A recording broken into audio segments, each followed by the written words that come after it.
नमस्कार दोस्तों, आज मैं आप लोगों को सुनाने जा रहा हूँ हनुमान जी की पूंछ की कहानी। कहानी को सुनने से पहले अगर आपने अभी तक हमारे चैनल को सब्सक्राइब नहीं किया तो चैनल को सब्सक्राइब करके बेल आइकन जरूर दबाएं, साथ ही लाइक करना ना भूलें।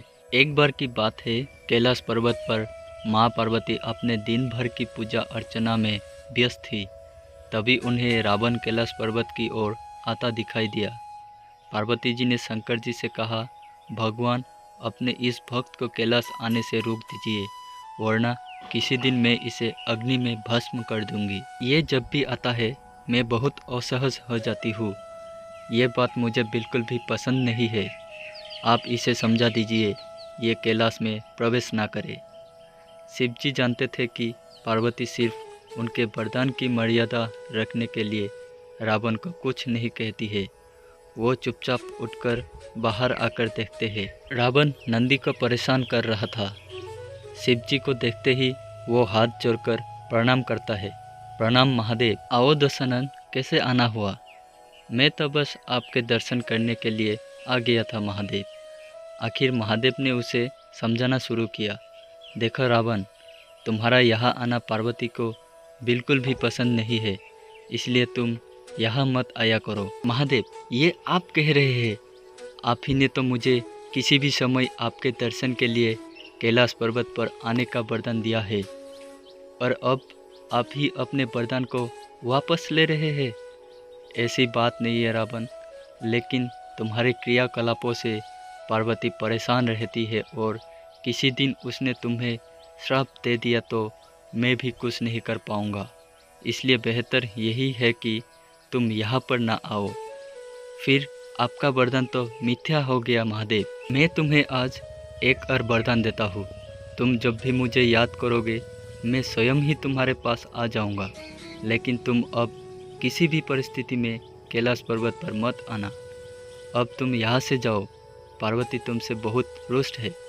फिर रावण वहाँ से चला जाता है। समय बदलता है। हनुमान जी रावण की स्वर्ण नगरी लंका को जलाकर राख करके चले जाते हैं, और रावण उनका कुछ नहीं कर सकता है। वो सोचते सोचते परेशान हो जाता है कि आखिर उस हनुमान में इतनी शक्ति आई कहाँ से। परेशान होकर वो महल में ही स्थित शिव मंदिर में जाकर शिव जी की प्रार्थना आरंभ करता है। उसकी प्रार्थना से शिव प्रसन्न होकर प्रकट होते हैं। रावण अभिभूत होकर उनके चरणों में गिर पड़ता है। शिव जी फिर उसे पूछता है, कहो दशानन, कैसे हो? फिर रावण बोलता है, आप अंतर्यामी है महादेव, सब कुछ जानते हैं प्रभु। एक अकेले बंदर ने मेरी लंका को और मेरे दर्प को भी जलाकर राख कर दिया। मैं जानना चाहता हूँ कि ये बंदर जिसका नाम हनुमान है आखिर कौन है? और प्रभु, उसकी पूंछ तो और भी ज़्यादा शक्तिशाली थी। किस तरह सहजता से मेरी लंका को जला दिया? मुझे बताइए कि ये हनुमान कौन है? शिव जी मुस्कुराते हुए रावण की बात सुनते रहते हैं, और फिर बताते हैं कि रावण, ये हनुमान और कोई नहीं, मेरा ही रुद्र अवतार है। विष्णु ने जब ये निश्चय किया कि वो पृथ्वी पर अवतार लेंगे और माता लक्ष्मी भी साथ ही अवतरित होंगी, तो मेरी इच्छा हुई कि मैं भी उनकी लीलाओं का साक्षी बनूं। और जब मैंने अपना ये निश्चय पार्वती को बताया तो वह हटकर बैठी कि मैं भी साथ ही रहूंगी। लेकिन ये समझ नहीं आया कि उसे इस लीला में किस तरह भागीदार बनाया जाए। तब सभी देवताओं ने मिलकर मुझे ये मार्ग बताया। आप तो बंदर बन जाइए और शक्ति स्वरूपा पार्वती देवी आपकी पूंछ के रूप में आपके साथ रहे, तभी आप दोनों साथ रह सकते हैं। और उसी अनुरूप मैंने हनुमान के रूप में जन्म लेकर राम जी की सेवा का व्रत रख लिया, और शक्ति रूपा पार्वती ने पूंछ के रूप में और उसी सेवा के फल स्वरूप तुम्हारी लंका का दहन किया। अब सुनो रावण, तुम्हारे उद्धार का समय आ गया है।